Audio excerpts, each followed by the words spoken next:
I came up with the name Tracy Chambers Vintage from Diana Ross's iconic fashion movie Mahogany. Diana Ross's character name was Tracy Chambers, but I could not name my store Mahogany Vintage. That just sounded too corny. So I went with her name, her character name, Tracy Chambers, and it has stuck and people love it. What's going on, everybody? Urban Wall Street on location at Tracy Chambers Vintage in Brooklyn, New York. Yes, you know it's a beautiful situation. I'm with my Howard sister, Miss Helen Nurse. She is the founder and proprietor of Tracy Chambers. What's going on, Helen? A lot. Work, work, work, work always. So you're here at Tracy Chambers. So tell me about Tracy Chambers. What made you start this location and how'd you come to it? Okay, well, I started collecting vintage when I was 13. My grandmother, there's a picture of my grandmother here. She was giving me all of her vintage pieces and I love them. So fast forward, I became a stay-at-home mom for about 10 years and I had all these fabulous vintage pieces that I was wearing to the park with my kids and I was like, this is ridiculous. So I decided to try to sell them. And the resale value was ridiculous. I was like, wait, this is vintage Halston. You cannot give me $15 for this. So I said, let me start trying to sell them on my own. And I started doing that, and slowly but surely, here we are at Tracy Chambers Vintage. It's a beautiful thing. Now I see you have a assortment of dresses and shoes and a variety of different things. So let's talk about how do you come to acquire these clothing? It's funny that you ask how I come to acquire them because I do consider myself a curator. I'm a vintage curator, and what I do, I shop all the time. I love to shop, so I decided, you know what, let me do something that I love and see what's gonna happen. So I'm basically shopping every day. Like after this interview, yes, I'm gonna go shopping, I'm gonna go digging and try to find some really great pieces. I do every era, like some vintage houses, they're only for certain eras, but I do it all. Whatever I find that I like is what I bring in the store. Okay. So there's shoes, there are accessories, mostly dresses. I told myself as the ladies' day dress. That's what I sell. I sell ladies' day dresses. Trying to bring the lady back. Nice, nice. Now, how do your customers find you? How do you acquire them? So, my customers can find me either via Facebook.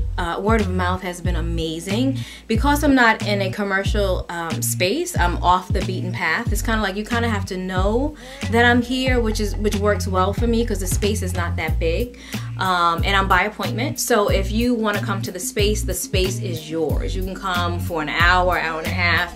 I usually have some tea or maybe some wine if you like, something to offer. And it's just a really nice shopping experience for a young lady. And she can bring some friends. So I see you got a lot of nice things to hear. So let's walk me through this, Helen. Show me, we got some clothes over here, some dresses. So let's look at some of the designs you have and talk to me about them. First off, I have, this is what I call the coveted $25 rack. I always try to have something for, a lot of younger women will come and they might not be able to spend $350 on a vintage piece, so I try to look for pieces that are kind of contemporary and that are budget friendly.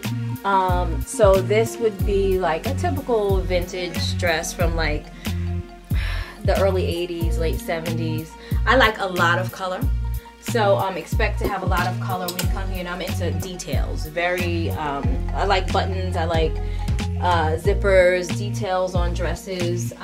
Like this is another $25 dress, and it needs to be steamed, but you know, I love the detail on this dress as well. Moving along from the $25 rack, most of my dresses start at about $45, and if it's a really rare vintage piece, it might go up to like $350, maybe $500. I do have some collector's pieces that I save for the Manhattan Vintage Clothing Show, which I do every year, and it's a huge show for vintage lovers, and those are like more couture pieces that I sell, and things there are like $350 and up. But for example, one of my favorite pieces right now in the house is this. It's an 80s silk dress. It's beautiful. This is like $50. So these sorts of things I have a lot of. What else do I have in here that I love? Quirky vintage dresses like this. A lot of detail. I like the details on this dress. The buttons on this dress I love. So my dresses range from about 25 to about 100 and change in the store. I want to take you over to one of my favorite pieces I just acquired, and 50s piece. Now this will probably retail for about $150. Again, it's extremely well made. All the detail, the beading in this is amazing. I still have to work with her. I have to clean her, I'm gonna steam her, I'm gonna soak her, and make her presentable for sale. This is another one that I love that has some detail on it. It's from the 80s. And then I have some authentic, like I have this beautiful 40s dress coat that I have in the store. It's completely lined with red polka dots, which I love. But this is an authentic 40s piece, and this is like for $215 because it's true to the era. So there's a lot of things in here. This is one of my favorite pieces. Yes, this is the 80s. But this would be great with a pair of cut-off denim shorts and some little Balenciaga booties and a tank top. That's how I would wear it. So sometimes I work with stylists. I work with some film people. Not as much, but I do sometimes. But for the most part, women like to come here and shop. They have the whole run of the place. I have accessories, some shoes. I have some Chanel, some Prada, and then some that are not high-end. Like I said, again, I bring in the store what I like. These are typical 80s slingbacks, which are perfect for the spring. And then I also sell jewelry. Some jewelry is vintage, like this is a vintage piece. But these pieces are more contemporary. So some women don't want to do vintage head to toe, so they can do a vintage dress and a contemporary necklace. Or like myself, today I have on a pair of vintage 80s pants, but everything else is contemporary. I like to mix it up, like most women. Now this piece is, I do sell contemporary pieces as well that are vintage inspired. This totally reminded me of Diana Ross when I bought the pieces, and these come in small, medium, and large. So I do have a mix of items, but everything will be vintage inspired more so. This piece here, which is this coat, is a reversible, and it's amazing. The work in this coat, I can't even describe how awesome this piece is. Now this would retail for, this is only $175, but it's reversible. It's denim on the other side. It's beautiful. So it's just, kind of a hodgepodge of things, but all things lovely, all things womanly, all things lady. That's Tracy Chambers Vintage. Okay, so now you chose to have your location out of your home, and the reason that you did it because it was, retail is expensive. So tell us why, having it in your home is very convenient, but also tell us why, from a business perspective, it was more practical and economical for you to just take advantage of the space that you had. Yeah, I chose to have my business in my home because that's very vintage as well. When I moved to the block, there were a few doctor's offices and dentist offices on the block, and that's just a lot. Like my dentist that I go to in Clinton Hill, his office is exactly on the ground level of a brownstone. So this part of my house was rarely used. We ate dinner here twice a year in the dining room. And it was just more cost effective. I was looking at spaces in the neighborhood, and even though I could afford the space, but then everything that comes with it, with the insurance and the employees and then the snow removal and all those things I thought about with having 3 kids and having to run this household and everything that goes on with that, I thought that was the best business decision I made. The challenge had been getting people to come to the store, but word of mouth is amazing. And all the research that I did around marketing your business, and people kept talking about word of mouth, and I was like, yeah, that has been the most amazing way to market my business. Because I'm not in a commercial space, I'm off the beaten path, you kind of have to know that I'm here. So people have been really wonderful, sending their friends the invitations to my tastings and to my store, and it's been great. I've been doing this for about 3 years now here in my house, and it's been wonderful. Excellent. So, a little while earlier we were speaking about your tastings, and you have something really big coming up in 2015. Let us know a little bit about what your tastings are. Yeah, so Tracy Tastings is a once a month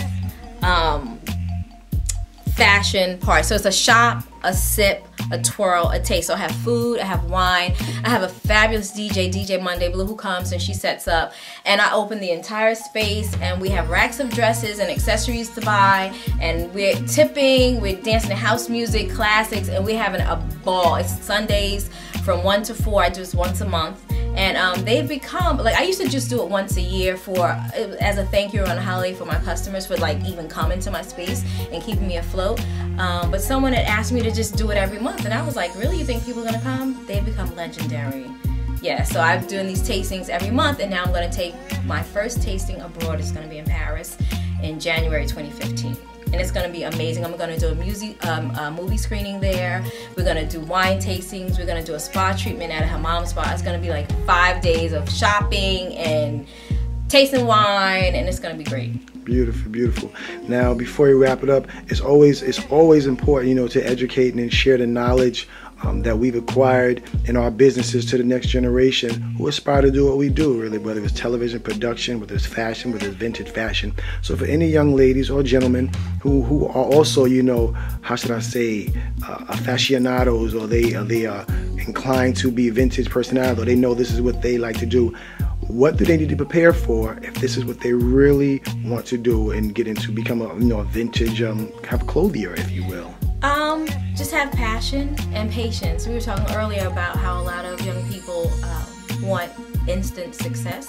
It takes time to build your business, and just have patience and have faith in what your business is. Because at first I was like, how is this gonna look? I have this store in my house, so people are gonna think, you know, like, oh, she has a store in the house. But it's been wonderful. It's worked for me, and you have to create your own path. What worked for me might not work for you.